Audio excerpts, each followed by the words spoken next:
আপু পুরিমটা দেখতে তো অস্থির লাগে, এখন তরকারি কাটতে দাও দেখি খাইয়ে কেমন লাগে। আচ্ছা দাঁড়া, একটু ধৈর্য ধর।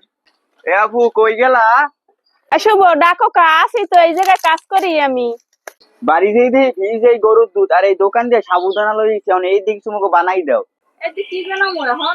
যেমন চাই বানাই দাও, তোমাকে মাথায় তো এমনি অনেক বুদ্ধি আছে, দাও এই দিক কিছু বানাই দাও। মোরা দুইজনে আইছিল ওদের ঘুরে, এখন কিছু ঠান্ডা কিছু বানাই দাও, গলাটা এমনি হুক হয়ে গেছে অনেক। দে তাই দেখি তবু কলিতে ঠান্ডা করার মতো আবার কি বানাইতে পারি। ভাইয়ের বাইক নিয়ে আইছে দুধ আর সাবুদানা লইয়া, তা যাই হ্যাঁ করে এই দে পুডিং বানাই খাওয়াই আইসগো। পুডিং বানানোর লাগিয়ে এই বাটির এক বাটি সাবুদানা লবো আর দুধটা ভিজাইতে দিয়েছি। সাবুদানাটা এখন ধুইয়া সেকে থইতে হইবে। সাবুদানার পুডিং এর জন্য সাবুদানাটা সেদ্ধ দিয়ে লমো।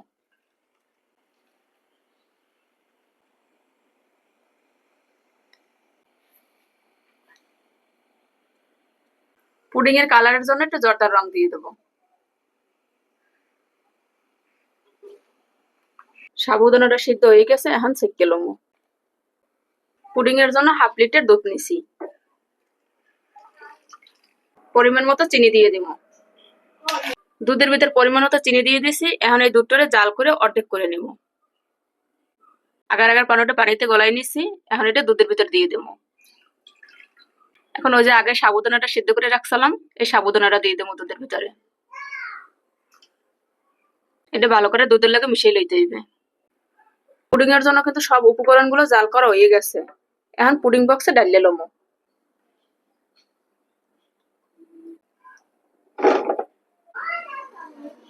পুডিংটা কিন্তু বক্সে ডালিয়ে লইছি, এটা ঠান্ডা হওয়া পর্যন্ত অপেক্ষা করবো। ঠান্ডা হয়ে গেলে 2 ঘন্টার জন্য ফ্রিজে রেখে দেবো। পুডিংটা কিন্তু বানানো হয়ে গেছে, এখন খাওয়ার পালা।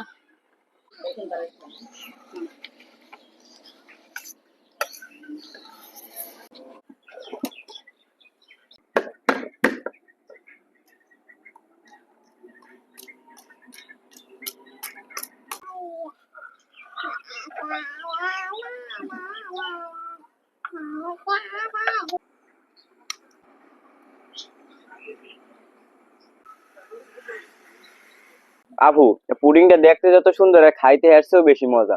সত্যি এই গরমের মধ্যে এই ঠান্ডা ঠান্ডা পুডিং, পরানটা পুরোই জুড়েই গেছে। আপু, শুভ আর সাজে তো পুডিংটা খাইয়ে কইছে যে অনেক মজা হয়েছে, তা তুমি একটু খাইয়ে কও দি কেমন লাগে। আচ্ছা দেখিতে। রাজিয়া, পুডিংটা আসলেই অনেক মজা হয়েছে। সাজিতে শুভর কাছে কেমন লাগছে জানি না, এই দুধ আর সাবুদানা দিয়ে যে এত সুন্দর পুডিং আগে জানতাম না আমি কোনোদিন। দর্শক, সাবুদানার পুডিং আসলেই অনেক মজা হয়েছে। তাহলে আমরা খাইতে থাই। আপনাগুলোকে দেখা হইবে নতুন কোনো ভিডিওতে।